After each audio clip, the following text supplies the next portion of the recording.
आइए बच्चों, हम क्लास 5 का लेसन 6 द रिबेल पोएट पढ़ते हैं, जिसका ये सेकंड यूनिट है। Let's continue. Uncle Rahim enters the room. He join in the conversation. Uncle Rahim जो थे वो आए जब प्रीतम और उसके पिता बात कर रहे थे आपस में, तो वो भी बैठ गए बीच में। Pritam, did Mohammad Ranjan inspire him to write poem? Pritam पूछ रहा है अपने पिता से कि मोहम्मद रंजन कुमुद रंजन इंस्पायर किए थे क्या, उनसे प्रेरणा मिली थी उन्हें कविता लिखने की? फादर फादर क्या कहते हैं? Yes, but Nazrul was also influenced by Rabindranath and the Persian poet like Hafeez and Khayyam. लेकिन देखो, वो रंजन से तो, कुमुद रंजन से तो इंस्पायर्ड इन्फ्लुएंस थे ही, लेकिन उनको प्रेरणा जो है रविन्द्रनाथ से भी मिली थी, और एक पर्शियन पोएट थे हफीज खयाम, उनसे भी मिली थी। तो अंकल रहीम क्या कहते हैं? Did you know that Nazrul joined the army under the British? Pritam, क्या तुम्हें पता है नजरुल ने आर्मी भी ज्वाइन किया था ब्रिटिश के अंडर में? He was in the 49th Bengal regiment, जो कि 49वें बंगाल रेजिमेंट में थे। After the 5 world war the regiment was disbanded in 1920। और ये क्या हुआ? डिसबैंडेड हो गया, ब्रोकआउट हो गया 1920 में। सो ही सो ही केम टू कैलकाटा। इसलिए वो कहाँ पे आ गए? कोलकाता में आ गए, जिसका अभी हम लोग कोलकाता कहते हैं, पहले ये कैलकाटा के नाम से जो है जाना जाता था। अब देखिए, फादर फादर क्या कहते हैं? At that time India had Ryzen against the British rule. तब इंडिया जो है वो पूरी माने एकदम ये में था कि हमको ब्रिटिश से अपना जो है आज़ादी लेना ही है। Nazrul protest against the cruelty of the British in his own way. Nazrul जो थे वो अपनी तरह से ब्रिटिश के विरुद्ध कुछ भी किया करते थे कि कैसे हमें आज़ादी प्राप्त करनी है। In fact he also started writing poem. इसलिए उन्होंने पोएम लिखना, कविता लिखना शुरू किया, ऐसे लिखना शुरू किया, निबंध and songs to voice his protest. He he is the rebel poet in of India. और गाने वाने सब लिखना शुरू कर दिया सब, जिससे कि यंग जनरेशन जो हो इंस्पायर्ड हो ब्रिटिश से अपने आज़ादी को प्राप्त करने में, उनके चुंगल से छूटने में।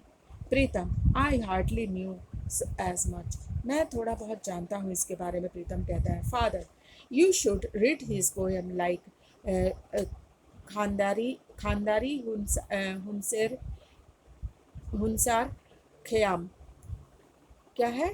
खानदारी हंसेर ख़याम और पायर तारनी, and also listen to his song. पायर तारनी, ये जो है दो सॉन्ग थे और पोएम थे, उसको तुमने क्या होगा, तुमने पढ़ा होगा, तुम पढ़ो इसको। He the British were afraid that Nazrul writing could instigate the Indian freedom fighters. तो ये जब पढ़ोगे तुम्हें पता चलेगा कि जैसे ब्रिटिश जो है वो डर गए। वो इसलिए डर गए कि उन्हें लगा कि ये जो गाना पोएम नजरुल ने लिखा है, उससे ब्रिटिश इंडियन जो है वो यूथ वो इंस्पायर्ड होंगे और हम लोग के खिलाफ लड़ेंगे। Pritam, what did the British do? तब ब्रिटिश लोगों ने क्या किया? Uncle uncle Rahim, the British grew perturbed. British लोगों ने क्या किया? परटब्ड मतलब वरिड। ब्रिटिश लोग उस समय डर गए। Father, in 1922, Nazrul started a magazine, Dhumketu, where he published uh, on Anando Mayer Ognimay, a poem. धूमकेतु नाम का एक पुस्तक लिखा, मैगजीन, जिसमें आनंदोमय अग्निमय और poem. Uncle Rahim, the British raided the office of the Dhumketu, the poet arrested from कुमुलिया। इस तरह देखा गया कि अंकल रहीम जो है वो क्या बोलते हैं, उन्होंने जो है रेड किया। किसने? ब्रिटिश लोगों ने धूमकेतु के जब लिखा उन्होंने, तब उनको, नजरुल को, प्रीतम, व्हाट्स हैपेंड देन, फिर उसके बाद क्या हुआ? फादर, फादर क्या कहते हैं? He was transfer to the Hooghly jail, तब उनको हुगली जेल में भेज दिया गया।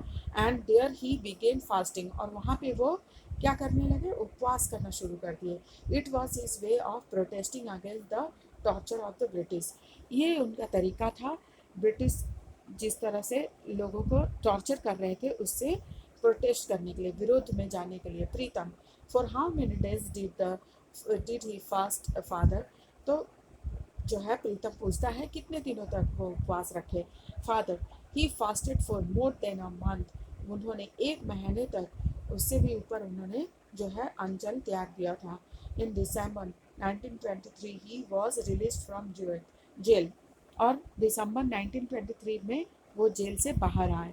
प्रीतम, thank you so much father, पापा आपको धन्यवाद। Now I will be able to sing कारो रोई लोहार कपाट, मैं अब गा सकूंगा कारो रोई लोहार कपट विद जिल एंड पेशेंस। जिल मैंने person who fight against authority, जो अपने लिए लड़ते हैं, और पेशेंस, पेशेंस का मतलब क्या होता है? Deep love. मैं एकदम बहुत ही सम्मानपूर्वक, बहुत ही प्यार से ये गाना गाऊंगा अब, जब मैं नजरुल इस्लाम के बारे में इतना जान गया तो। I am so proud that the teacher has selected me for singing. मैं अपने आप को गौरवान्वित महसूस कर रहा हूँ कि मुझे टीचर ने जो है सिलेक्ट किया है, चुना है गाने के लिए। Uncle Rahim, then let's hear you song, you sing. तब अंकल बोले कि चलो ये गाना सुनो। Well, sing along with you as well, और मेरे साथ सब लोग मिलके गाओ। बच्चों, अगले वीडियो में हम इसका एक्टिविटीज़ करेंगे। तब तक आप लोग जिन्होंने सब्सक्राइब नहीं किया है चैनल को सब्सक्राइब कीजिएगा, लाइक कीजिएगा, और फ्रेंड्स में शेयर कीजिएगा। वीडियो को पूरी अंत तक देखिएगा, तब आपको समझ में आ जाएगी पूरी चैप्टर।